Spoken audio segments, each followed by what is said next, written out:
começar então, mais um Pai. Boa noite para todo mundo.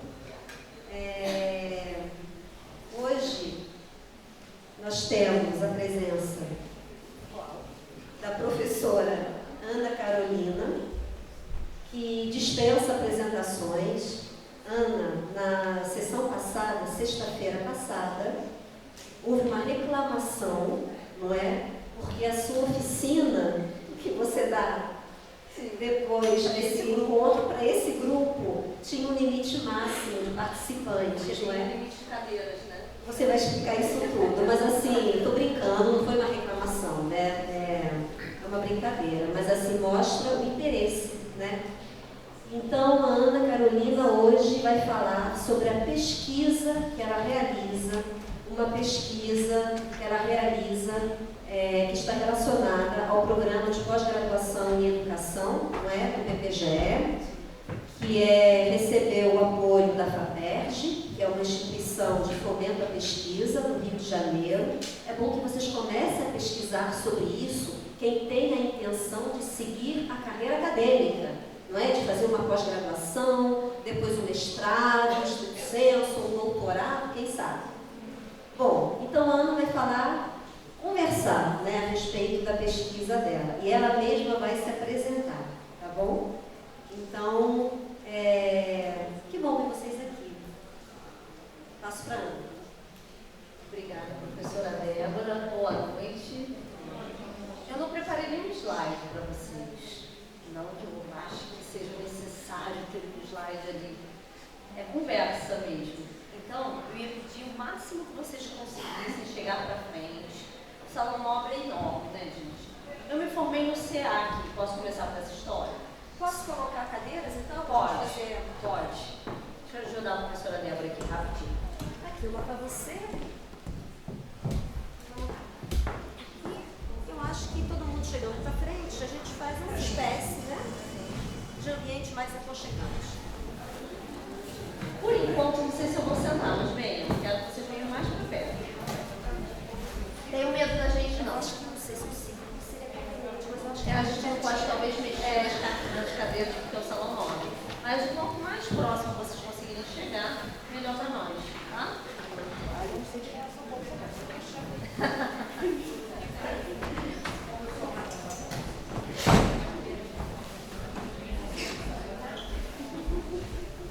Eu queria que não ficasse uma coisa fria, do tipo, estou dando uma palestra. Eu não quero dar palestra. Eu vim para cá com outro propósito.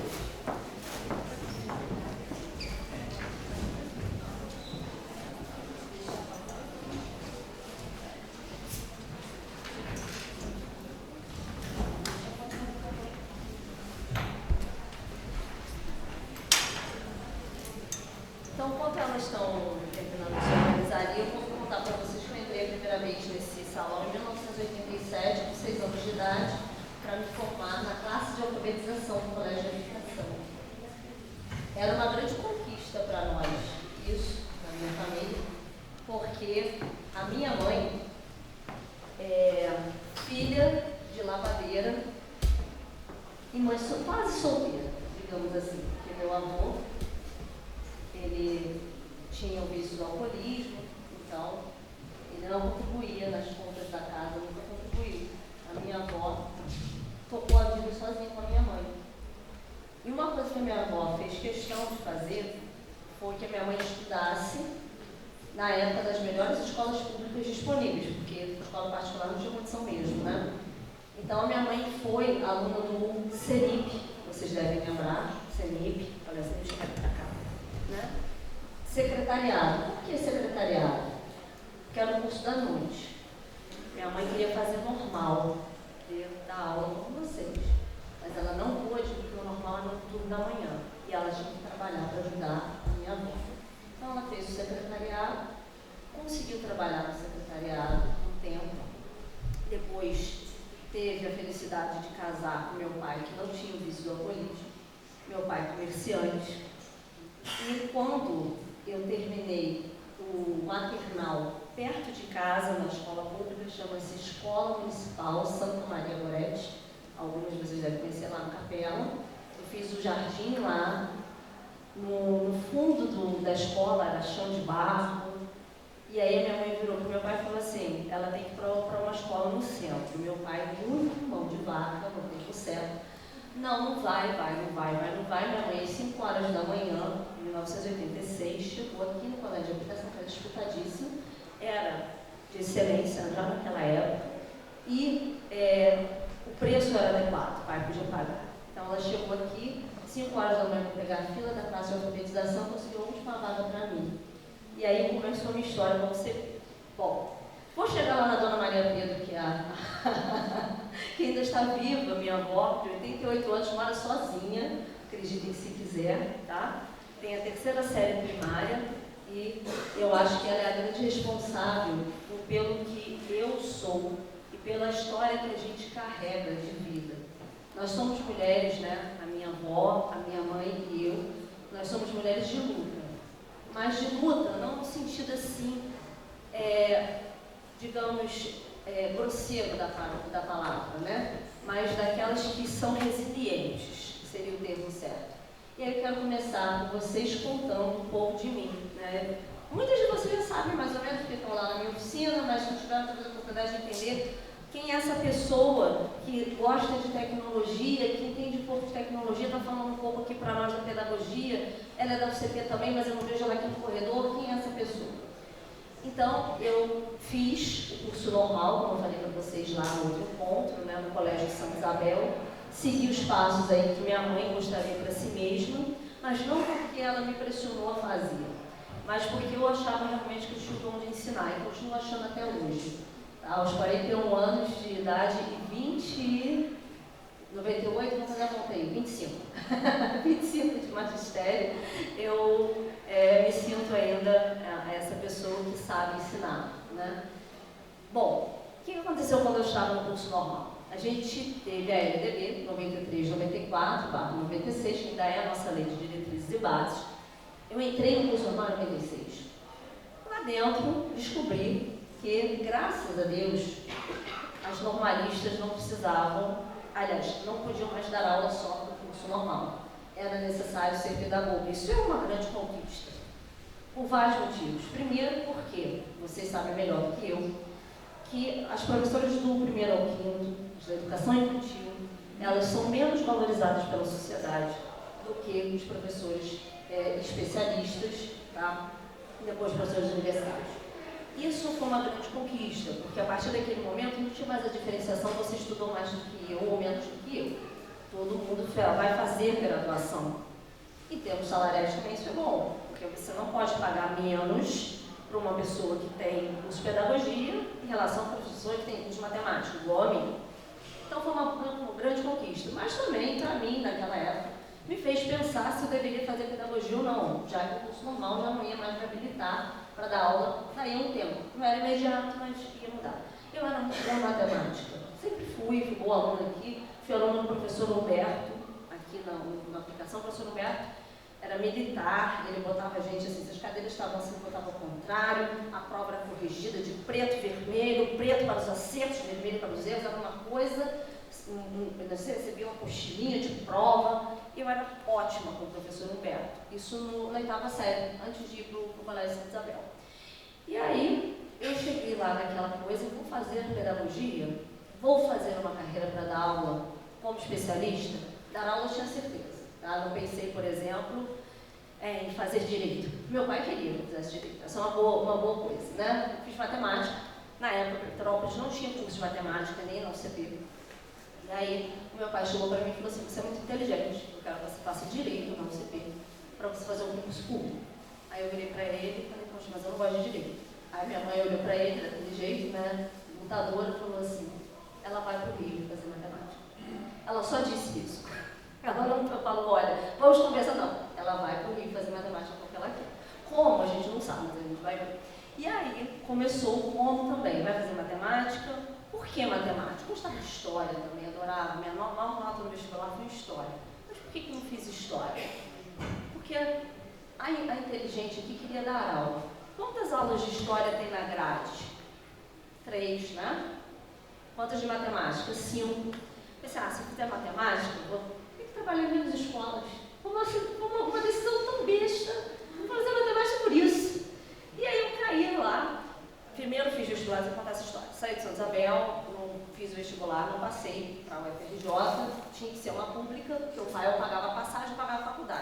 duas coisas. Então, não passei, fiquei um ano fazendo cursinho pré-vestibular. Os mais experientes, como eu vão lembrar, do MPB vestibular, que era ali no Shopping Santo Antônio, estudei ali. E passei depois na UFRJ, passei na UF, passei na UFJF, podia escolher. Então, ótimo, vamos para o UFRJ, que era o sonho. Os UFRJ de Matemática era 5 estrelas, fui eu feliz da vida, a roceira metropolitana, no Única, descendo lá. Cheguei lá, gente, não tinha a menor ideia do que era uma universidade, não tinha a menor ideia do que era um curso de matemática, não tinha a menor ideia de nada, absolutamente nada. Primeiro período, o cabelo da criatura caiu, de tanto estudar cálculo para poder passar. Primeira nota vermelha da vida da criatura foi lá. Pensa que foi fácil? Foi não. Era terrível, terrível. Assim. Pegava o ônibus, levantava de madrugada, pegava o ônibus, ficava esperando. No fundão nessa época já não tinha segurança como não tem hoje. As pessoas acham que há 20 anos atrás, no ano 2000, era mais tranquilo. Nada. O primeiro barulho de tiro que eu ouvi foi lá. Estava atravessando de um prédio para o outro, o guarda virou para mim e falou: a senhora vai atravessar mesmo de um prédio para o outro? Eu pensei: eu acho que sim. Isso é tiro. Eu pensei que fosse bombinha. Não, é tiro mesmo. Ah, tá bom. Teve uma outra vez também que tinha umas pessoas morando embaixo da linha vermelha. Hoje tem casa, tem tudo ali. Naquela parte que sai da Maré, tem um viaduto e chega lá do outro lado, já emendando ali naquela parte que passa por cima da Avenida Brasil. Ali não tinha casas na época, mas tinha o pessoal morando embaixo, não dava para ver. A linha vermelha pegou fogo, estava na FJ, vi pegando fogo. Né? Então, assim, foram várias situações. Briguei com um rapazinho que queria me roubar 10 reais, eu só tinha 10 reais, sabe? Aquela coisa, aquela desgraça, eu só tinha 10 reais para ir embora. E aí o menino queria me roubar, eu falei: não, você não faz roubar, você aqui. Briguei com o menino, enfrentei o menino que eu só tinha aqueles 10 reais, não foi fácil. E aí, qual foi o meu primeiro espanto ao entrar lá no curso de matemática? Nós éramos poucas mulheres. Isso era um fato. Cheguei lá, tinha vários nerdzinho vindo do São Tomás, dos filhos, não sei o nome agora, Santo Inácio, dos filhos do Sérgio Cabral. Tinha nerdzinho vindo do São Bento, nerdzinho do Santo Inácio, nerdzinho de tudo que era lugar, Santo Agostinho, nerdzinho de todos os lugares, todos assim, a maioria meninos faziam problemas de matemática e tomavam água. A minha ideia não era essa, minha ideia era dar aula de matemática, eu nunca ficava resolvendo desafio, cubo mágico, sabe, cubo mágico, ai, quantas peças, não sabia fazer nada disso. Aí eu fiquei olhando aquele ambiente e falei assim: gente, será que eu era isso mesmo que eu queria? Porque eu quero dar aula, mas eu não sou essa pessoa nerd, eu vou ter que ficar, assim, tem muitos arroz com feijão para eu comer até eu chegar no nível desses meninos. Mas eu fui ficando e eu fui percebendo que eu tinha uma qualidade em relação a eles, que era ser resiliente. Só. Não era muito inteligente, o dom. Não, eu estudava. Tanto que eu tinha um grupo de estudo e os meus colegas falavam, a gente dividia, chegava no início do período, tinha uma disciplina para cada um estudar mais e no final a gente dava aula um para o outro. Aí ele sempre me dava aquela que tinha mais conta para fazer, porque, ai, a Carol enfrenta. Tipo assim, porque todo mundo vai ter preguiça de fazer, ela vai fazer. E assim eu fui levando a faculdade de matemática na ideia de fazer licenciatura, voltar para Petrópolis e dar aula de matemática. Quando chegou no final, eu era boa aluna mesmo lá na graduação, uma professora minha me convidou para ir para o mestrado em matemática. Era uma época de muita dureza, a professora Débora vai lembrar disso, 2003, 2002. Aquela época assim, o FRJ até nos pedaços. Né? E a gente tinha 2 bolsas de mestrado, você vê, a professora Fabiana hoje entrou lá, o Michele estava lá comigo, falou assim: nós conseguimos 8 bolsas de mestrado para o nosso programa. O programa da UFRJ de matemática tinha 2 para 40 ingressantes. Então fazia-se uma prova, dessa prova decidia quem ia ter a bolsa. Só que a Ana Carolina que pagava passagem, papai, você trabalhar esse tempo todo.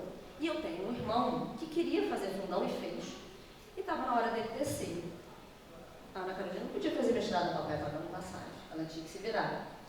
E aí apareceu aqui atrás um colégio que hoje acho que chama-se CPEC, né, para chamar-se Colégio Petrópolis, também para os mais experientes, vão lembrar perfeitamente onde é o Colégio Petrópolis. Apareceu umas aulas de matemática para eu dar, e o professor estava se aposentando. Peguei aquelas aulas com minhas ideias, isso era 2003, terminava a faculdade no final daquele ano. E aí essa professora me chamou para fazer um mestrado. Quando eu entrei na sala dela, ela falou assim: olha, para fazer mestrado, para pegar a bolsa, você tem que fazer esse curso assim, assado, vai fazer essa matéria aqui. Era nos dias das aulas, que eu dava aqui. Aí eu falei, professora, infelizmente eu não vou poder pegar essas matérias, porque eu estou trabalhando, nada deu para mim. Me lembro como se fosse hoje. Você não vai ser nada na vida. Porque você está abandonando os estudos para trabalhar. Você não vai ser nada na vida. Aí eu saí da sala dela assim. Acho que eu não era para ser matemática mesmo. Naquele mesmo dia, eu encontrei um rapaz de um ponto de ônibus que fazia o Petrópolis conosco. Ele era da geografia. E ele não conversava comigo, mas ele começou a conversar explicando do LNCC. Quem sabe onde é o LNCC? Lá no Entendi.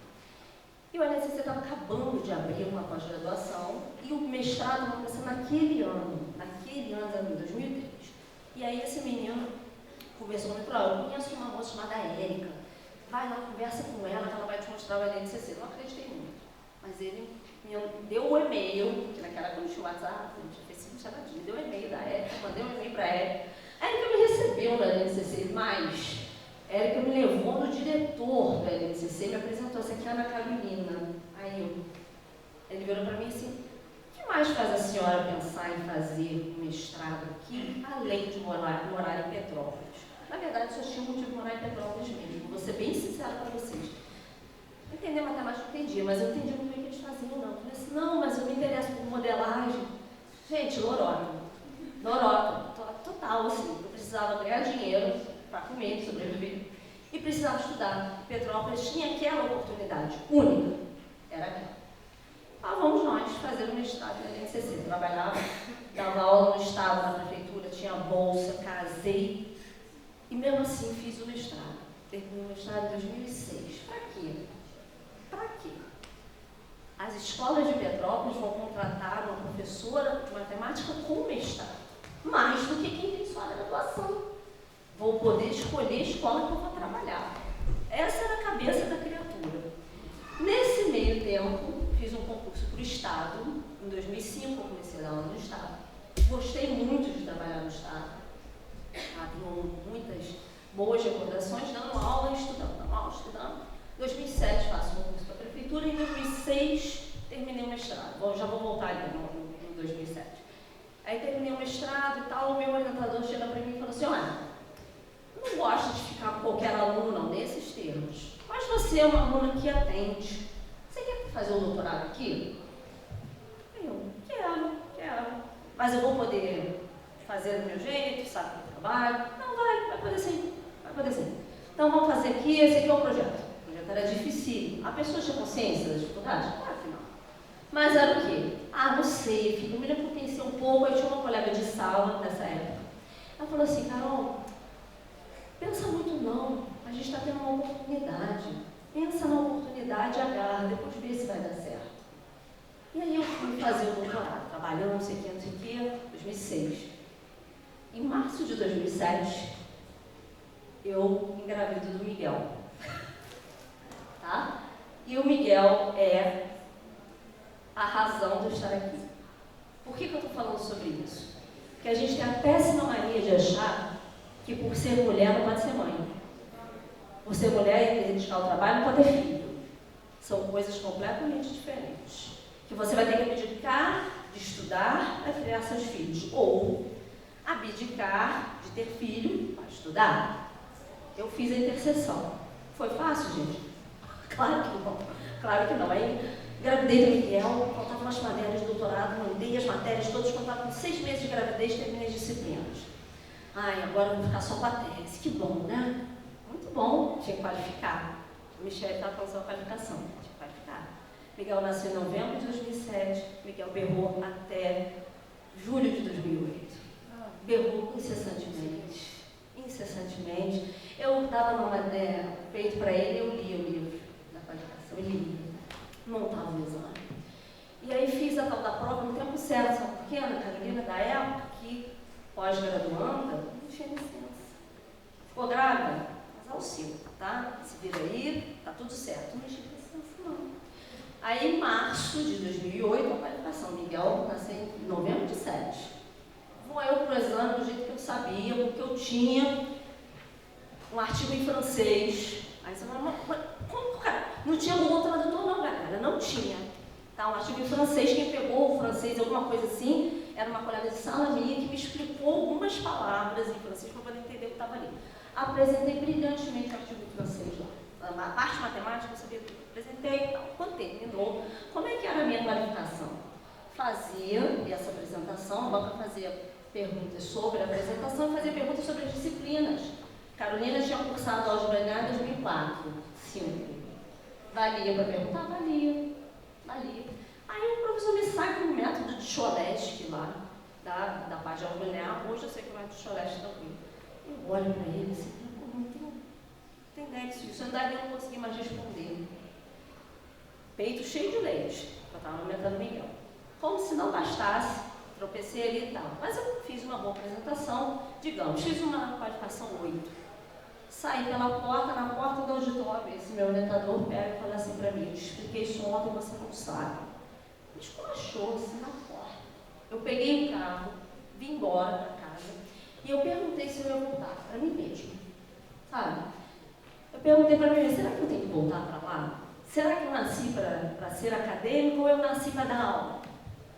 Tem filhos e que de repente dá aula no caminho. Fiquei 2 meses sem aparecer na RCC sem notícia, achava que eu tinha morrido. Me lembro que o dia que eu apareci de volta no orientador, falei assim, ele falou de deboche, achei que você tinha morrido, mas não, estou vivo. Estou vivo e vamos embora. Isso porque, quando o Miguel tinha nascido, com 20 dias eu fui lá conversar com ele. Entrei na sala dele, ele olhou para mim e falou assim, legal, parabéns, você não marcou hora comigo, então não vou poder te falar com você. Aí eu, tá bom. Minha mãe no carro, fui lá, peguei um menino de 20 dias, fui lá, entendeu?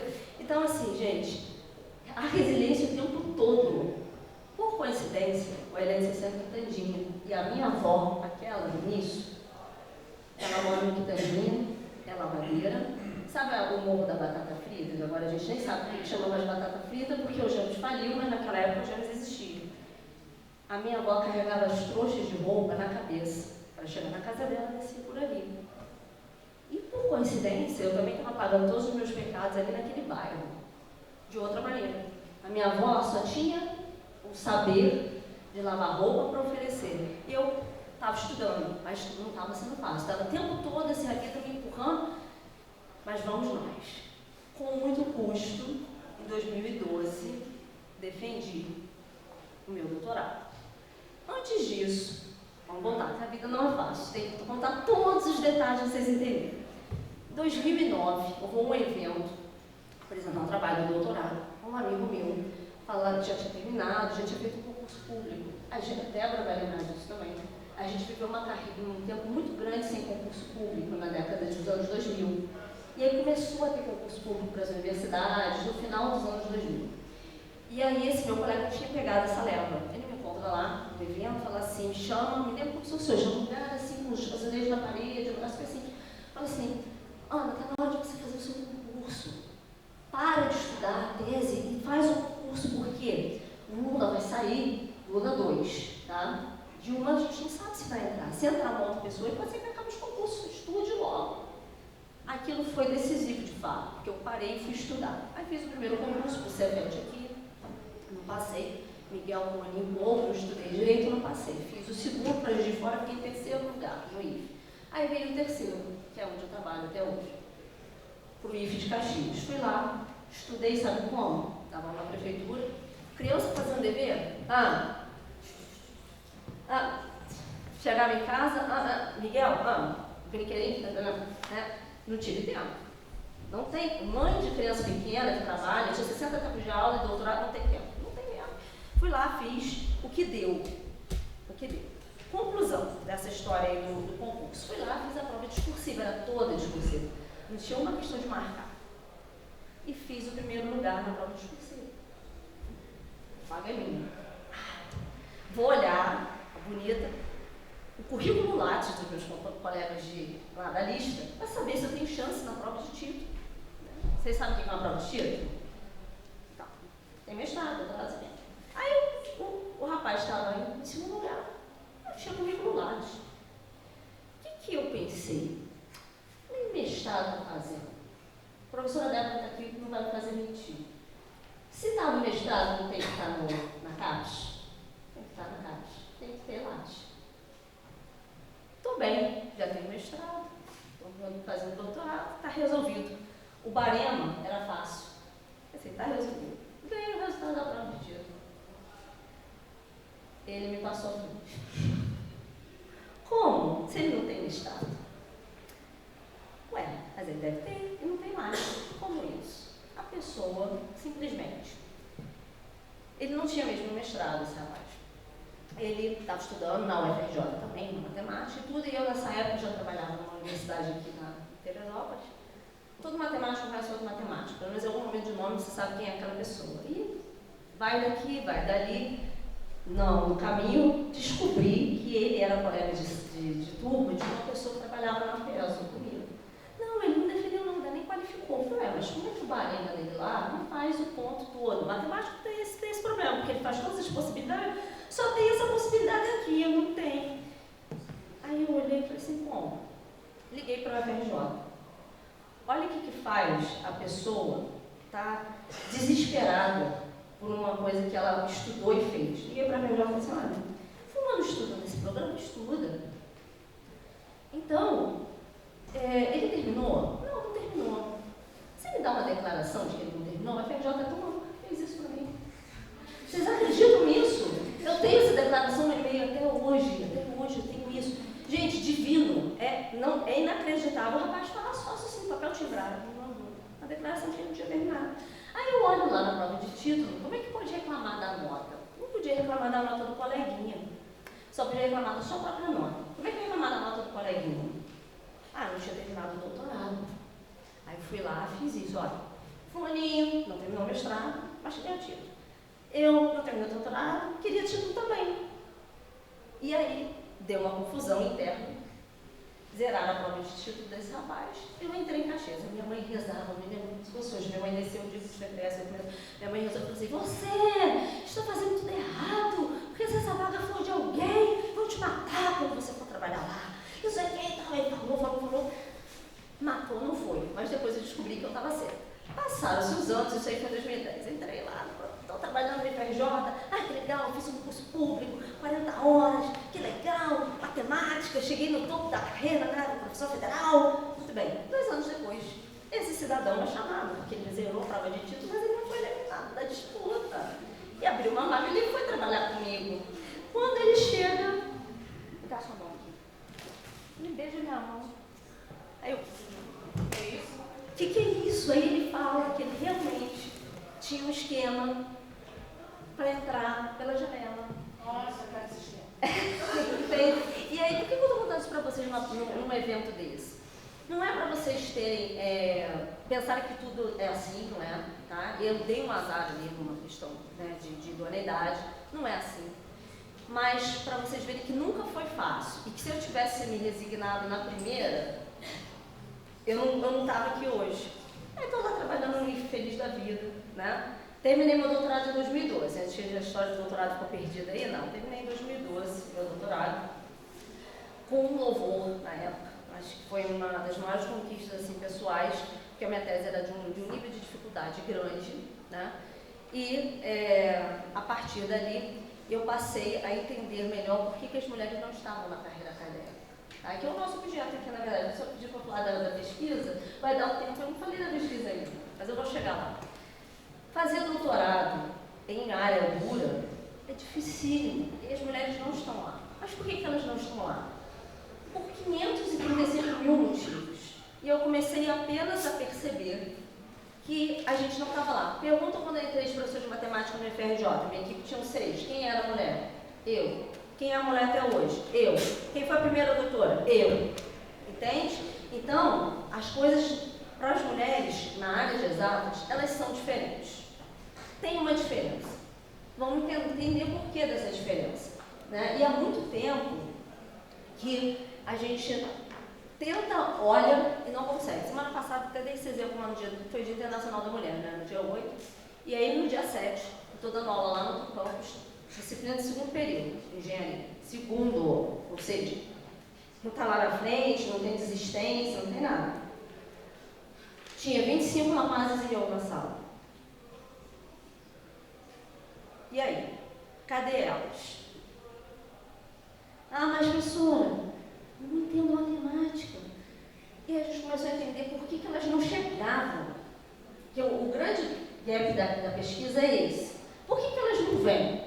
Porque não adianta a gente fazer uma ação dentro da universidade. Falar assim, olha, vamos ter o nosso diretório acadêmico aqui das moças. Por exemplo, lá no IFRJ tem um diretório acadêmico que chama Fênix, só das moças. Aqui a gente tem alguma coisa dentro da atlética, lá da engenharia, tá? Que trata das mulheres. Mas não adianta se elas não estão. E aí fomos ver as proporções, lembra, Débora? Que a gente viu isso antes da pandemia, né? Curso de mecatrônica, por exemplo, que tem lá no outro campus. A proporção de mulheres é de 8% a 92%. Curso que tem mais gente, mais feminino, mulheres, enfim, a proporção é um pouco melhor. Engenharia de produção, que é mais parecido com a administração, digamos assim. Né? Então, tem uma certa aversão à matemática dura para a mulher. Tem alguma coisa aí. A nossa hipótese de pesquisa é essa. Por que a mulher não segue na carreira de matemática por matemática? Eu mesma, o que eu contei para vocês aqui? Eu era matemática? Não. O tempo todo, o que eu era? Professora. Eu ainda sou. Tá? Não sou pesquisadora hardcore, não fiquei no LNCC igual os melhores de cabeça, não fiquei. Então, tem alguma coisa aí, tem um gap. Tá? E a gente começou a perceber que lá na escola tinha esse buraco. Ele era muito anterior mesmo ao próprio ensino médio. Ele estava lá no ensino fundamental, está lá onde vocês estão. Ah, mas professora, eu como professora, né, do 1º ao 5º, da educação infantil, matemática, eu vejo que meus alunos têm bastante interesse, não é verdade? Meus alunos são bons em matemática. Quem já teve a oportunidade de fazer estágio, tudo sabe que isso é verdade. E é mesmo. Até o 5º ano, os alunos entendem muito bem matemática e gostam, tá? Fato. O que acontece do 6º para frente? Pergunta de pesquisa aí para vocês fazerem no TCC, porque eu também não sei responder, não. Estou jogando aqui. Uma das hipóteses que a gente tem é a questão de você mudar do professor generalista para o especialista. Tá? E aí as crianças não conseguem uma afinidade bacana com professores de matemática. Uma segunda hipótese, talvez, é que a gente não consegue, dentro da própria matemática, enxergar possibilidades de desenvolvimento de raciocínio lógico mesmo, para que os alunos consigam desenvolver aquilo que a gente está propondo, ou seja, eles tenham condições, cabeça, para fazer aquilo que a gente está propondo.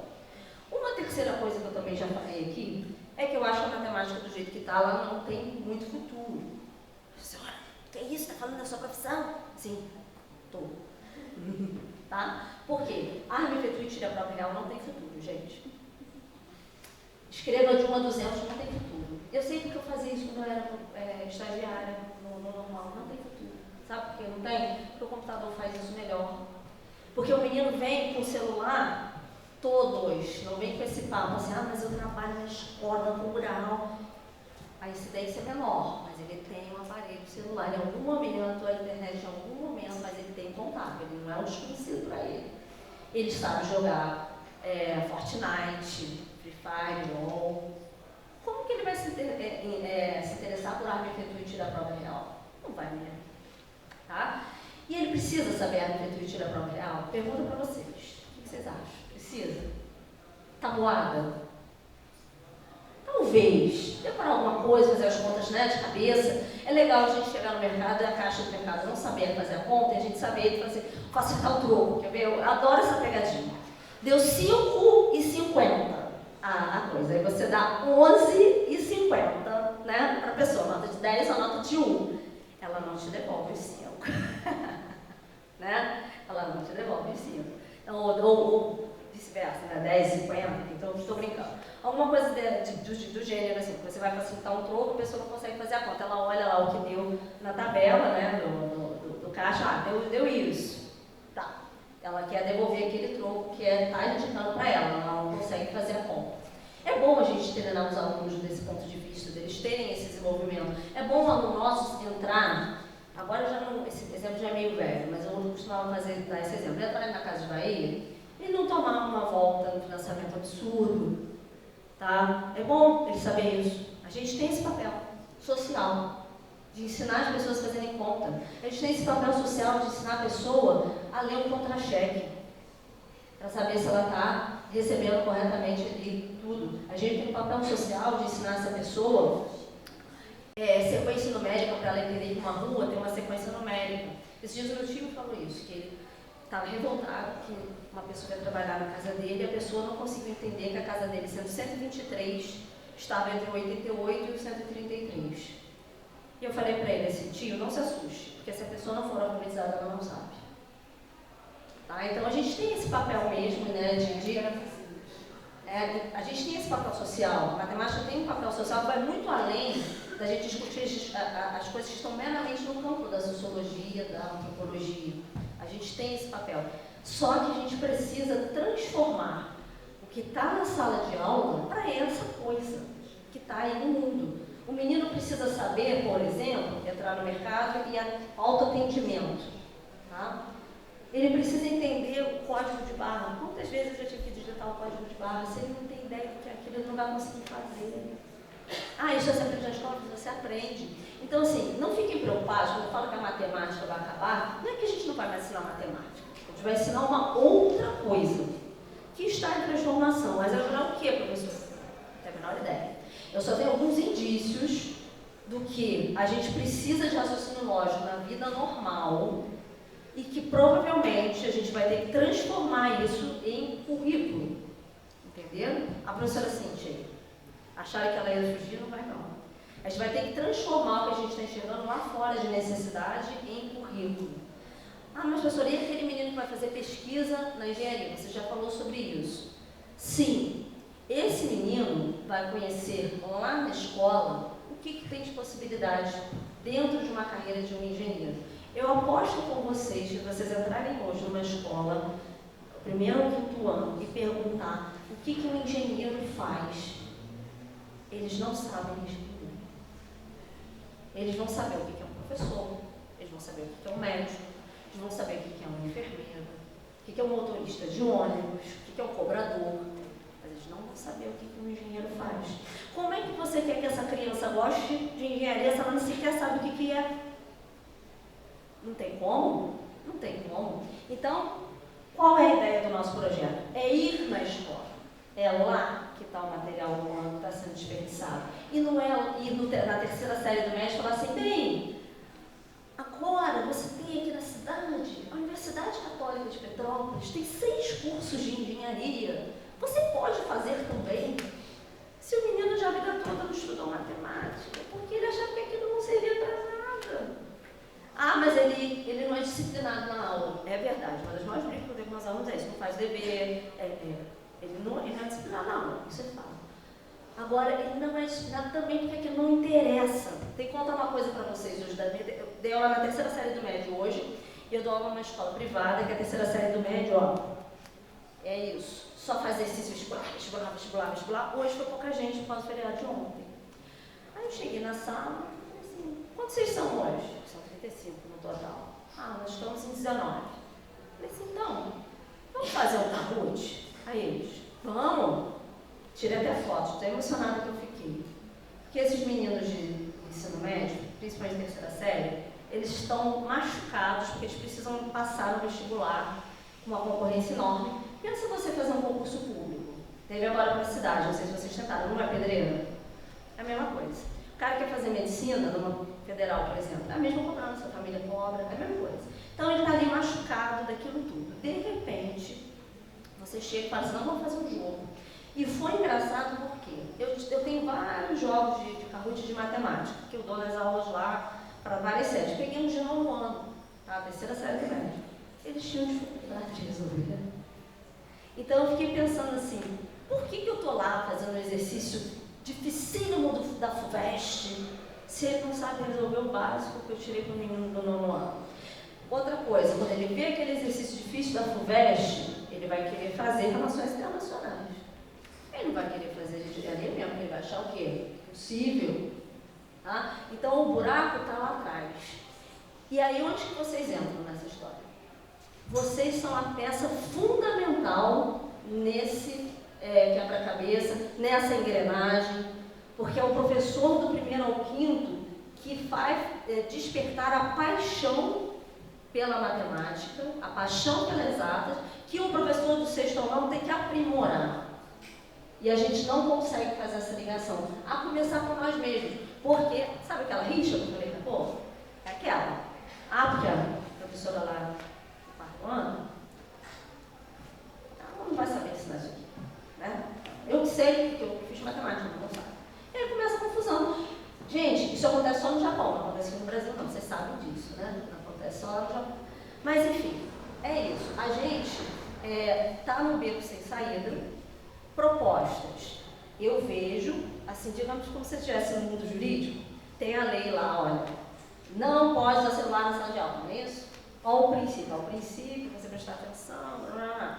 Então vamos pensar num princípio aqui. Qual o princípio do que eu estou falando? Precisamos modernizar o ensino da matemática. Para quê? Para se adequar ao mundo que temos. De que maneira? Precisamos conversar, professores do primeiro ao quinto, educação infantil, professores do sexto ao nono, ensino médio, papapá. Como você quer fazer isso, professora? Eu não sei ainda. Isso são perguntas de pesquisa que a gente está fazendo. Agora, falar um pouquinho exatamente do que a gente fez até agora. Esse projeto da FAPERJ, Débora, deixa eu orar aqui, tá? Esse projeto da FAPERJ, ele contemplava duas frentes. A frente na universidade e a frente na escola. O que a gente fez? A Débora colaborou, a professora Cíntia colaborou. Nós pegamos duas escolas, uma aqui no Cachorro Santa Isabel, não sei se vocês conhecem, zona rural, né? Um ambiente bem diferente, né?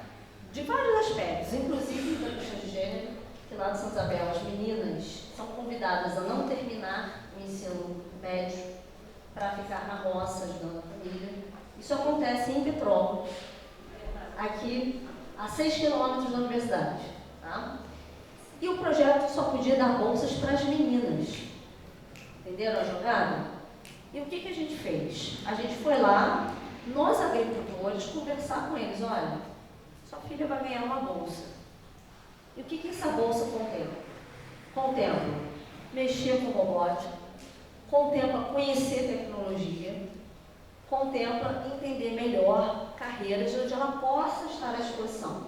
E aí a gente fez parceria com a Orange, que vocês devem conhecer lá no dia também, de telecomunicações, eles me receberam de braços abertos.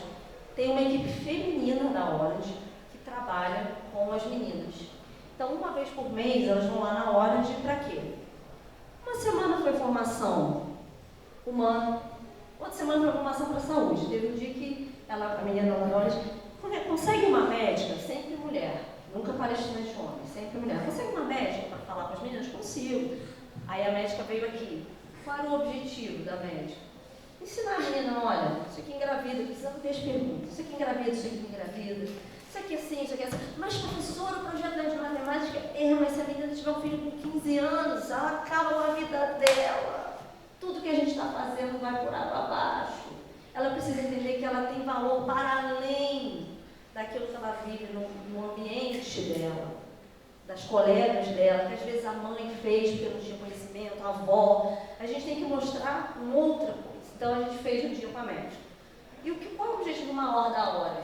É mostrar para elas que, se elas quiserem seguir na carreira de tecnologia, que está chovendo emprego, que está chovendo trabalho lá com eles. Eles estão vindo para Petrópolis recentemente, eles geram, eu acho que 500 aqui. Tá? Eu posso estar enganada aqui no número, mas o número atual eu sei que eles vão ser 3 mil em breve, tá? Trabalhando na área de tecnologia. Eles precisam de mão de obra. Os meninos nossos lá da computação, do outro campus, quarto período no máximo, eles já estão estagiando, meninos e meninas. Por que as meninas não estão? Se a Orange não programa de estágio só para menina. Tem uma residência tecnológica, não sei se vocês já ouviram falar desse programa, que é a do Serratec, que capta também só meninas, não é um programa de residência todo, mas tem uma parte exclusiva para mulheres. Por que não consegue captar? Porque não chega lá onde tem que chegar. Então a nossa ideia era essa, olha, você tem essas oportunidades, não conhecer que tem na sua cidade. Fizemos com elas aqui e tem o pessoal também lá do Cardoso Fonte, tem quem conhece Cardoso Fontes é no Domingue, colégio estadual. Lá as meninas abraçaram melhor. Por quê? Porque são mais velhas. Então elas têm intenção de trabalhar lá. Teve uma até que foi bem engraçada. Até uns 15, 20 dias, a mãe mandou um zap falando assim: professora Ana, conhece alguém na hora de para a fulana mandar o currículo dela? A filha, que está no projeto. Porque assim, fala direto com a tutora, porque lá tem a tutora dela. Ela vai adorar receber esse currículo, porque ela está esperando esse currículo, tá? Mas a nossa ação, gente, ela é muito pequena, perto do que precisa ser feito. Primeiro, a gente tem que romper com a barreira de que não é o espaço da mulher estar na área de tecnologia, que tem que vir o tio da informática, o menino do TI. Isso é o primeiro passo. Aqui, graças a Deus, a gente tem a Claudinha, né? Às vezes, chama ali o helpdesk. Tem a Claudinha do Leandro, que legal, né? A Claudinha, por sinal, foi a primeira helpdesk que eu conheci feminina. Que bom que veio a Claudinha. Os outros são bons, claro, mas que bom que tem uma representante feminina entre nós. Lá na engenharia, eu no momento sou uma professora mulher, até brinquei com os meninos no dia da distribuição dos bombonzinhos pelo dia da mulher. Eu mereço a caixa inteira, porque eu sou uma professora mulher que vocês têm. Mas professora, tá, brincando. Mas por quê, gente? Não é porque eu sou o máximo. É porque vocês não estão lá, entende? Outras que querem não estão lá. Tinha que ter espaço para todo mundo lá. E tem. A gente não está sabendo usar a nossa força para ocupar esses espaços e se empoderar desse processo. Agora, é um caminho longo. E acredito que com essa maturidade que a sociedade está tendo, de que as mulheres precisam ser inseridas, a gente tem que, graças a Deus, acreditar que isso vai mudar. Mas também estar lá na escola falando com a menina, porque a menina vai continuar achando que o futuro dela é fazer o que a mãe dela fazia. E se a mãe dela não era de TI, ela não vai ser, a tia não vai ser, porque a maioria não é. Ela só vai entender se ela tiver alguém que fala para ela: você pode romper com esse ciclo e estar nesse lugar, porque ele também pertence a você. Tá? Então, a ideia da gente conversar hoje foi essa, sim, de mostrar que tem pesquisa, muita. Eu sempre falo com os alunos: olha, tem a Érica, que vai vir falar para vocês, não vou contar depois de detalhes do que ela está fazendo, né? Vai falar para vocês sobre a pesquisa dela nessa área de mulheres e ciência, né? Um pouco maior do que simplesmente estar na área de tecnologia. Ciência, história das ciências e tudo. Mas é a única orientanda que a gente tem no programa, né, Débora? Inclui os seus também, ou tem alguém que trabalha isso com os seus? Da perspectiva oposta, mas é a mesma questão. Dos homens em lugares que são femininos. Sim, 2 trabalhos. Érica e mais 1, mais 2, teus. Só. Então, até a academia tem dificuldade de refletir. Ao passo que a gente vê, por exemplo, eu trabalho com tecnologia, Débora tem outras questões também. Aí chegam orientando pra gente: eu quero falar sobre tecnologia na educação. Agora, depois da pandemia, então virou uma febre, né? Eu quero estudar isso aqui, professora. Quero estudar game, eu quero estudar isso, eu quero estudar aquilo. Ótimo! Mas a gente não está formando as pessoas para fazer esse jogo. Não estamos. A gente continua contando com o menino do TI que vai vir e vai salvar. Ele não vai salvar a gente. Cadê o Gabriel? Eu preciso brincar com ele. O Gabriel não é o salvador, nem ele. Carlos, né? Nem o Carlos. Mas eles vão nos ajudar. Mas tem que ter alguém para substituir o Carlos. Precisa ser um rapaz para substituir o Carlos? Não precisa. Mas a gente não se apodera desses espaços, a gente fica lutando por espaço, mas nós já dominamos. Um detalhe, pensa assim: a professora cuida da casa. A professora hoje deixou o frango lá para cozinhar quando chegar. Tá? Pensa que não é assim? É assim. Professora tem marido? Marido. Professor tem filho? Filho. Cobra o dever? Cobra. Estava falando com ele aqui antes, até vai mostrar a Débora, né? Para mostrar que a cachorra tinha entrado debaixo da cama porque estava com medo da chuva, né? Tem filho, tem dentro para filho. Talvez não o ideal, eu reconheço isso. Nessa minha correria toda de vida, né? De aqui, ali, e trabalho em um monte de lugar, talvez não tenha a atenção que eles deveriam ter. Mas eles também entendem que se não fosse eu para sair, eles também não teriam as coisas que têm. Meu filho sempre fala isso, mas sim, Se você trabalhasse menos, a gente não teria muitas coisas. Não é verdade, meu filho, porque professor é pouco mesmo, né? Você sabe. Escolher não custa nada, tá? Duas coisas que você tem que pensar. Primeiro, quer acordar cedo mais da vida, de madrugada? Gosta de acordar cedo? Eu não gosto. Eu sempre penso isso quando eu acordo 5h30, tá? Primeira coisa. Segunda, vai trabalhar, olha, vai aturar gente falando, gritando, maluquices diversas, nenhuma profissão no mundo, o cara fica dançando na sua frente, tá tudo bem. Eu sempre falo isso para meus alunos, você já entra no mercado, você fica dançando lá para a caixa? Não fica, mas com o professor você faz, né? Ou você entra, vai abaixar seu carro, fica assim feitista, não faz, canta funk pro médico, você chega no médico, começa a cantar um funk, uma dancinha, você não faz. Mas aqui na aula você pode fazer tudo isso e o professor não trabalha, porque ele fica insistindo em chamar a sua atenção que ele precisa fazer o trabalho dele. Vocês escolheram essa profissão, vocês estão cientes disso, né? E no final do mês você vai ver lá o contra-cheque, aí você vai olhar assim, um Twitter de um deputado, né? Assim, porque eu ganho 30 mil, é tão pouco. E você vai olhar para o seu contra-cheque e falar, nossa, eu com metade disso eu estava rico, né? É isso aí, gente. Vocês escolheram essa profissão que eu estou também. Gratificante, sim. Agora, apesar de tudo isso, a gente precisa mostrar para esses meninos que o que a gente faz, primeiro, tem valor, e depois o que a gente está fazendo de bom ali para eles é para o futuro deles mesmo. E aí volto nessa questão da matemática.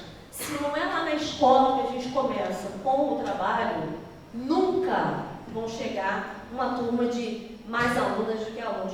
É o meu sonho um dia, talvez, quando eu me aposentar, eu entro numa turma e dizer assim, nossa, esse ano, aqui 2042.5, né, de período não, 2042.1, aí tem 30 meninas para 15 rapazes. Qual curso? Engenharia de telecomunicações? Não. Engenharia da computação? Automação industrial, alguma coisa que a gente nem sabe ainda. Que bom que entrou esse quantitativo feminino, que nunca entrou aqui. Talvez na minha aposentadoria eu veja, mas por enquanto eu não vejo.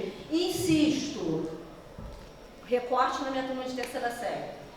Volta para eles lá. Pergunto para os alunos, qual a profissão vocês vão fazer? Sabe quem vai fazer engenharia? 5 meninos. Você sabe do novo ensino médio, sabe? Segunda série do trabalho já é novo ensino médio. Tem as chamadas itinerários formativos, né? Itinerários específicos. Sabe quantos alunos tem na minha itinerário específico de matemática? De uma turma de 28? 7. Sabe quantas meninas? 1. Então, de 28 pessoas, uma quer fazer engenharia de produção. Eu ainda falo isso com ela, porque, Gabi, é uma administração aí um pouco mais robusta, professor? Computação? Ninguém. Porque jogo é coisa de menino. Vocês já ouviram falar disso também, já? Eu vou há pouco tempo, meu marido joga. Aí tá lá jogando online, meu filho também joga. Aí ele diz, não, porque o cara do outro lado, porque o cara. Aí eu falei, por que não pode ser um menino? Por que não pode ser uma moça? Por que é o cara? Porque é uma coisa tão fechada que só permite que seja aquele grupo. Mas tem uma moça aqui. E será que ela é boa? Eu duvido que ele não vai se perguntar isso. Olha, estão jogando futebol lá, FIFA. Mas será que o time dela é bom?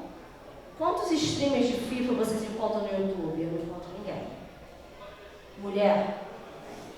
Não. Então assim, estou falando várias coisas que a gente não está representado, mas a gente está representado na cozinha. Não estamos? Estamos. Porque se eu não chegar em casa e fizer o bife hoje, dificilmente alguém vai fazer. Tá? Carol, é verdade isso? É verdade. Eu agora dividi com eles. Um tem 15, outro tem 32. Tá? Então assim, olha, hoje eu não cozinho, hoje vocês fazem. Mas se eu estou em casa, por default, sabe o que é default? A regra padrão, a comida é minha. Quem vai chamar? Amanhã, por exemplo, dou aula de manhã. Sai meio-dia. Vou esperar ela para ver que vai resolver do almoço. Tá? É isso mesmo. Não vão se livrar disso não, gente. Vocês não vão se livrar disso. A gente não vai conseguir se livrar disso fácil. A gente pode dialogar. Então, olha, hoje é você, amanhã sou eu, e aos poucos a gente mudando. Tá certo. Então é isso, gente. O que eu queria trazer para vocês um pouco era essa experiência aí como professora primeiro. Eu já falei isso lá na nossa oficina. Antes de tudo, eu sou professora. Tá? Antes de tudo. Depois, pesquisadora. Tá? Pesquisadora na educação, pesquisadora lá na engenharia.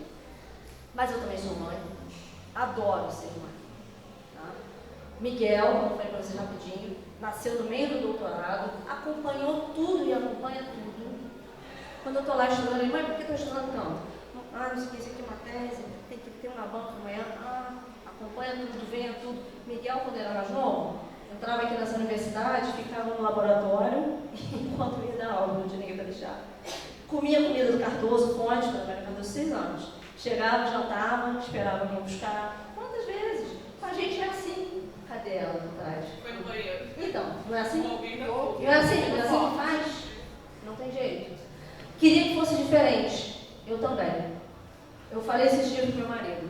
Meu marido está estudando, fazendo mestrado. Mas eu trabalhava, não sei o quê. Eu falei assim para ele. Quem dera, na minha época, eu tivesse tido 1/3 da oportunidade que está tendo. 1/3. Eu tinha feito uma limonada muito menor. Muito melhor. Porque eu tinha que bancar as coisas, as contas, porque elas vinham. Eu tinha que comer, eu tinha que fazer a comida, né? Outra coisa também que acontece muito. A tua roupa chega no teu armário limpinha, passadinha? Se eu não botar na máquina, não. E não pegar o ferro se precisar também. A minha também não chega. Ainda hoje. Isso não vai mudar enquanto a nossa sociedade não se conscientizar que precisa mudar toda uma estrutura, tá? Esse é o recado que eu deixo para vocês, gente. Lutem, porque ainda tem muita luta pela frente, tá? Só começando. Tá bom? Um beijão, desejo sorte.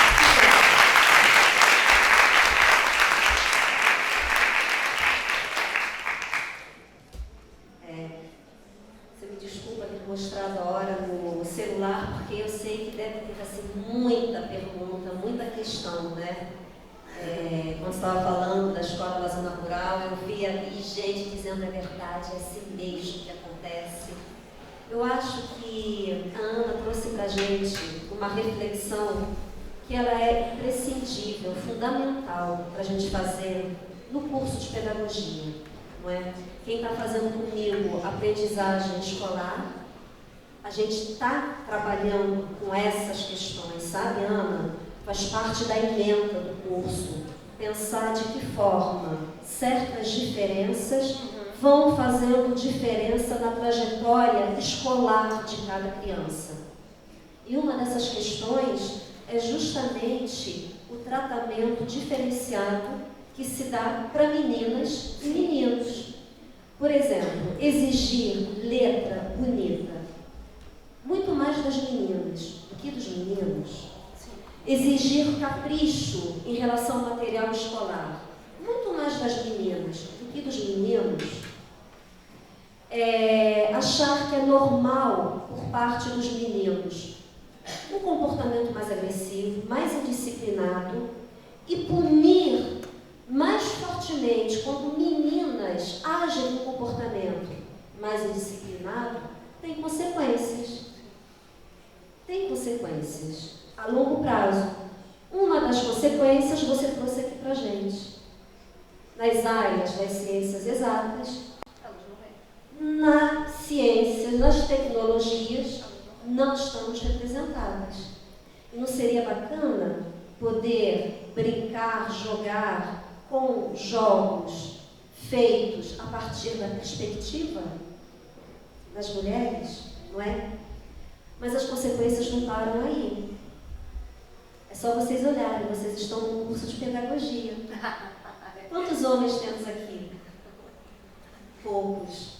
E nós precisamos de homens na pedagogia. Por que não? Todos nós somos penalizados, homens e mulheres, por conta dessa desigualdade, não é? Por exemplo, temos uma orientanda da Ana, que vai vir aqui conversar com a gente, que está discutindo a equidade, não é, de gênero no campo das ciências. Eu tenho uma orientanda que está fazendo uma pesquisa para entender os desafios enfrentados pelos homens quando resolvem ingressar no curso de pedagogia para ser professor, porque quer dar aula e quer atuar na educação infantil. Por que é tão difícil? Será que nossas crianças não merecem ter aulas com professoras e professores? Não é? A gente enriquece, amadurece nessa diversidade. Então, o seu trabalho, a sua pesquisa, ela é fantástica. E agora eu vou abrir, porque eu acho que tem muitas questões. Só para lembrar da última consequência. Não, a última que eu vou falar aqui, porque são inúmeras, estamos estudando isso em aprendizagem escolar. Mas uma delas é que, se a gente continuar não pensando sobre essas questões, serão os meninos mais prejudicados nos primeiros anos do ensino, da educação básica, porque são os que mais saem. Isso tem um motivo que a gente tem que tentar entender, não é? E a consequência vai acontecer na universidade, nos mestrados, doutorados, nas áreas das ciências exatas, que tem pouquíssimas representantes mulheres, e vice-versa, quando a gente discute educação, né? Dito isso, passo então a palavra, né? Olha, eu sabia. Então, Carol, Olha a intimidade. ela é nossa professora, né? Você falou a respeito das ciências exatas com as meninas. A minha filha saiu de Petrópolis, minha filha está no 6º período de fisioterapia, caçula, mas saiu de Petrópolis há 3 anos atrás, 4 anos atrás, quando ela terminou o médio, para fazer um curso técnico em TI. Porque ela gostava muito, ela queria fazer alguma coisa voltada para essa área, mas primeiro ela queria um TI, um técnico, para começar a trabalhar e aluna. Ela terminou com honras, ela foi a única menina da turma dela, em São Gonçalo, e voltou. Todas as portas foram fechadas para eles. Todas. Em lojas até loja especializada em informática, ela deixou comigo. Nunca ninguém chamou. O rapaz conversou com ela, porque até conhecia a gente, falou, eu até vou deixar seu currículo, eu fiz a entrevista, só que ordem do patrão, da patroa, não contrate meninas. Sim. Elas não têm postura profissional. Não é isso. Então, primeiro é isso. Aí a gente vai aprofundar por causa do assédio. Já teve tempo lá em casa, nós moramos em Bonfim, uma zona rural, internet, fibra é coisa nova pra gente. A nossa internet, há 4 anos atrás, era via rádio. O bairro inteiro ficou sem internet, nós não se sabe por quê.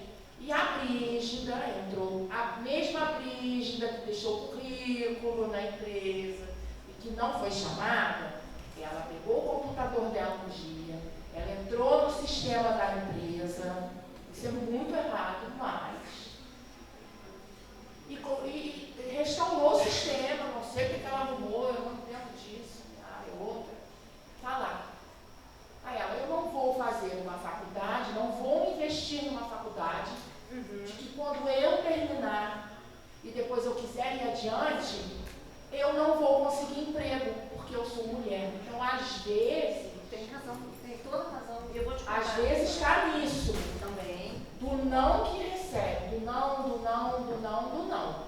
Hoje ela é uma excelência em fisioterapia, e é isso que ela quer. Ela vai embora para Portugal no vem, e vai estudar para lá, vai jogar hockey para lá. Mas eu queria deixar esse relato, porque o início dela, inclusive o colégio estadual, ela foi aluna dos meus estudentes, do Cândido Portinari, tinha esses projetos lá. Eles tinham, na época, o ensino médio inovador. Eu não sei nem se permaneceu, não sei como. Não, mas o Cândido não vai ser escola. Né? E ficou nisso, e isso despertou isso nela. Então, assim, saiu da sala de aula. Né? E ela simplesmente desistiu, e ela é boa no que faz. Ela diz, monta e fica um monte de peça e parafuso. Mas às vezes é isso. A menina não vai, não chega, porque ela sabe que vai receber um não, por diversos fatores. É verdade. Você tem toda a razão. Obrigada, Patrícia. Ana, como acho que tem outras questões, Tá, eu vou passar para a depois eu gente. falo. Gisele. Oi, Gisele. Tudo bem? Então, eu queria fazer um comentário, porque eu estudei nessa escola, lá de Santa Isabel, e realmente lá, se não fosse pelos meus pais me incentivarem, eu também teria parado no 9º ano, porque lá é assim, até o 9º ano para eles já tá bom, porque você aprende a ler e a escrever, e dali você pode ir para a horta trabalhar. Então, assim, eu tenho amigas que pararam no 9º e depois disso começaram a trabalhar na horta e Arruma um casamento. casaram, tiveram filhos e aí hoje ficam tentando, e aí, como que tá? Ah, eu parei, tipo assim, tô na faculdade. Aí elas falam, sério? Nossa, que legal. Mas você vê que é totalmente um mundo diferente uma da outra. Sim, com certeza. E elas pararam ali. E você vê que elas não têm, assim, Não tem de perspectiva, vida, né? nada. Porque para elas é o filho ali, não que não tenha valor, mas não tem outro sentido. A vida já está estabelecida. Não tem outros desafios, né? Digamos. Exatamente. A vida está estabelecida. Né? É. E, tipo assim, eu tenho 24 anos e elas também têm a minha idade. Sim. Novas. Eu acho que quando chegam no Obrigada, tem Gisele. algumas alunas, isso quando chegam no 9º ano, porque tem algumas que param no 5º ano, porque mulher é para casar, para dar de filho. É isso que a gente vê, eu conheço bastante lá, Caxambu, tem um monte de parente lá, e a maioria dos pais é bem diferente, eles param mesmo de estudar, porque a menina não vai casar, vai ter filho, é isso que ela vai fazer, cuidar da casa, de filho de marido, pronto. E está sendo difícil a gente convencê-las de diferente, tá? Apesar de elas estarem participando do projeto, é difícil. Cultural, claro. Só mais um comentário também, que estava falando sobre o modelo do novo ensino médio. Ano passado, eu me formei no ensino médio e o 2º ano já estava começando nesse novo modelo. Eu não sei como é que está nas escolas hoje em dia, mas eu estudava no colégio público, no estado, e lá era assim, a gente tinha 5 aulas de matemática na semana. Eu tinha 5 aulas de matemática na semana e adorava, eu sempre fui desexato, gostei de trabalhar com número. E no novo ensino médio, no 2º ano, eles tinham 3 aulas de matemática na grade. E depois eles podiam escolher o que eles queriam fazer depois. Aí tinha educação física, artes ou matemática financeira. Então, tipo assim, meu professor vivia reclamando na minha sala que tinha 2 alunos na sala dele. Porque ninguém escolhia matemática, queria fazer educação física, que era ficar na quadra jogando. E também, né, como é uma escola do estado e pequena, normalmente no novo ensino médio agora estou com o projeto de ficar o dia todo. Então lá só podia ficar meio turno, porque não tem lugar para comportar os 3 turnos, amanhã, tarde e à noite.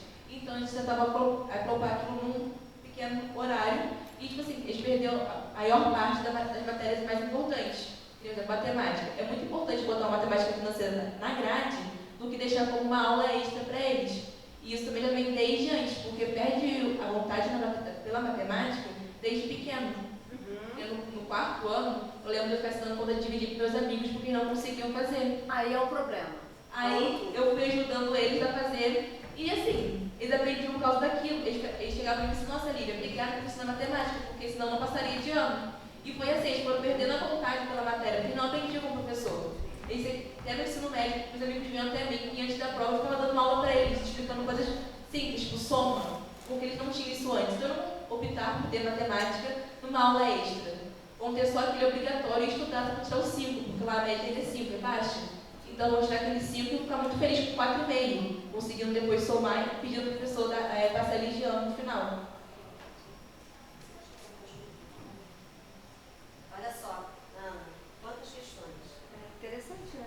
Eu só queria acrescentar na discussão Qual é seu porque... nome, Júlia, Oi, Júlia. eu dou estágio no ensino profissionalizante, então acaba que eu tenho contato com frequência com mais homens, até porque os técnicos que são responsáveis pelos cursos são todos homens. mas eu vejo uma necessidade de onde eu trabalho de sempre reforçar a importância da mulher na indústria, porque são poucas estudantes. Lá acaba tendo curso de eletricista, de marceneiro, e sempre tem essa necessidade de levar palestrantes mulheres que são operárias, que trabalham em indústria, para reforçar a importância das meninas se formarem, porque acabam que elas desistem no meio ou quase se formando no curso por essa falta de oportunidade que elas veem dentro do mercado. Então, gente, vou ser breve, né? Só falando que a Patrícia comentou, você tem toda razão, Patrícia. Tive uma colega de trabalho aqui na universidade e ela foi trabalhar na indústria e ela, um dia me liga, eu preciso conversar com você. Assim, aí eu pensei que tinha acontecido alguma coisa mais grave. Qual era o tema da conversa? Ela tinha descoberto que na seleção que ela fez para entrar na vaga, ela tinha entrado com vaga de cota feminina. Isso é uma coisa interessante. E ela entrou por esse caminho, né? Não sabia. E depois ela começou a ser cobrada pelos outros sobre os projetos, ou seja, se ela fazia alguma coisa, aquilo dela não valia, porque os outros engenheiros não ratificavam o que ela fazia. Então também assim, entra para uma outra conversa nossa. A gente fez um sistema de cota para a gente ser mais diverso, mais econômico, legal. No dia da cabeça do cara não mudou. Lá dentro ele vai discriminar o trabalho daquela pessoa porque ela veio de cota, ou porque ela é mulher, ou porque ela é negra, ou porque ela é homossexual, enfim, a gente pode pensar em vários universos de minoria, mas de fato existe essa diferença. Com relação aos demais comentários aí sobre tudo que ela falou agora do ensino médio, me preocupa bastante isso também, porque eu trabalho na escola particular, como eu falei, essa questão, mas no ensino médio vai haver realmente uma demandada no segunda série. A demandada que vai acontecer na universidade vai acontecer na segunda série ali, quando tiver as trilhas de aprendizagem, tá? Por quê? Porque a matemática não está sendo trabalhada, igual o que a gente falou. A matemática não está sendo trabalhada lá embaixo, e aquilo que você falou, quando eu aprendi divisão já foi difícil, e a gente vai carregando, aí eu já me pergunto assim, tem que ensinar essa divisão mesmo desse jeito? Eu tenho que ensinar o menino a fazer a conta e depois já mostra a calculadora o que é, entendeu? Assim, às vezes, não é que a conta de divisão seja difícil, mas eu acho que ela está anacrônica, entende? Com o mundo que eles estão vivendo. É anacrônico você ensinar o menino método, algoritmos, e na verdade, aquilo para a vida dele, na prática, ele vai pegar a calculadora. É isso. Ana, diga mais uma questão, uma pergunta para você. Quero fazer direito e ser delegada federal. Essa é das minhas, porque eu vou ser delegada federal e difícil. Vai ter que estudar muito. Vai ter que estudar muito, inclusive matemática. Ser delegada tem que saber muito de tudo. Tá? Agora, é uma carreira também que tem pouca representatividade, se a gente for pensar. É uma carreira de muito problema de gênero também, né, de falta de autoridade, né? Para fechar, gente, queria contar uma história. Aqui no Brasil, a primeira engenheira, tá, que assinou obra, era uma engenheira civil, e ela era negra, tá? O nome dela é Edina, tá? E aí, como que ela controlava o pessoal para eles conseguirem ouvi-la? Ela tinha uma arma na cintura, e quando os peões teimavam com ela, dava um tiro pro alto para poder ser ouvida. Tá na história dela, na década de 40 isso. Tá na história dela, não é mentira não, tá na história dela. Mas por que eu tô falando isso? Porque ela só tinha a força para se impor, né? Que é triste. Ela só tinha força.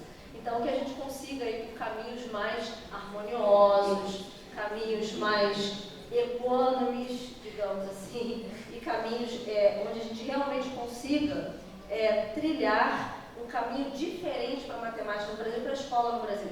Um outro tempo a gente conversa, porque eu também tenho uma pegada de que a escola está num formato muito assim, tá? Mas isso daí não tem a ver com mulher, não. Acho que a gente, como professora, a gente está dando uma ponta de faca, fazendo coisas que a gente não deveria estar fazendo porque o formato da escola está estranho. Então a gente precisava repensar a aula, repensar, tipo a salinha que a gente vai daqui a pouco. Tipo isso. De repente funcionava melhor. Aí, talvez tivesse mais talento para matemática, entende? Acho que também perpassa um pouco como a gente concebe esse ensino bancário, que Paulo Freire falava lá atrás, continua, os pedis ali na frente, resolve o negócio, me dá a questão e faz a questão. Como é que ensina matemática? Faz a questão, resolve a questão, acerta, erra. Isso também é uma coisa que, no meu entendimento, está errada. Né? Mas em um outro momento a gente vai para isso. Débora, obrigada, tá? Uma boa noite.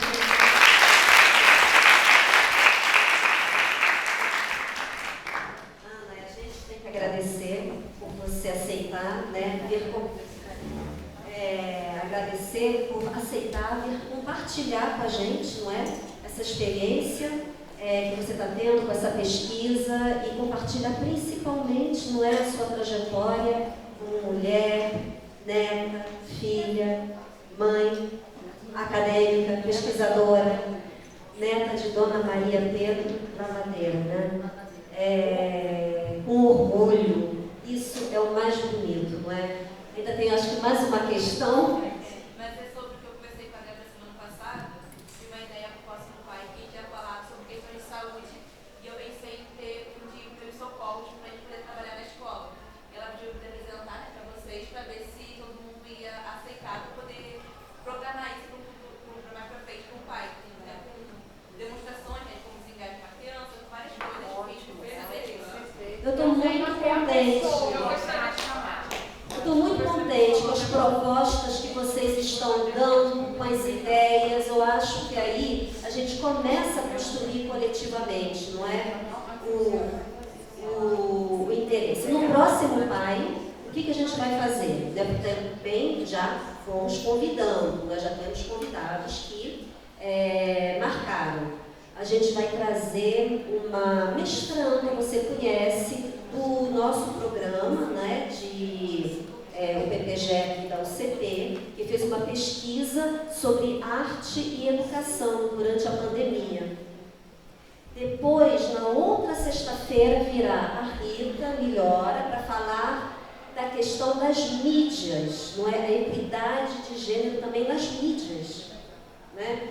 E temos a Jerusa, que vai vir falar sobre educação e saúde, e aí vamos pensar nessa possibilidade.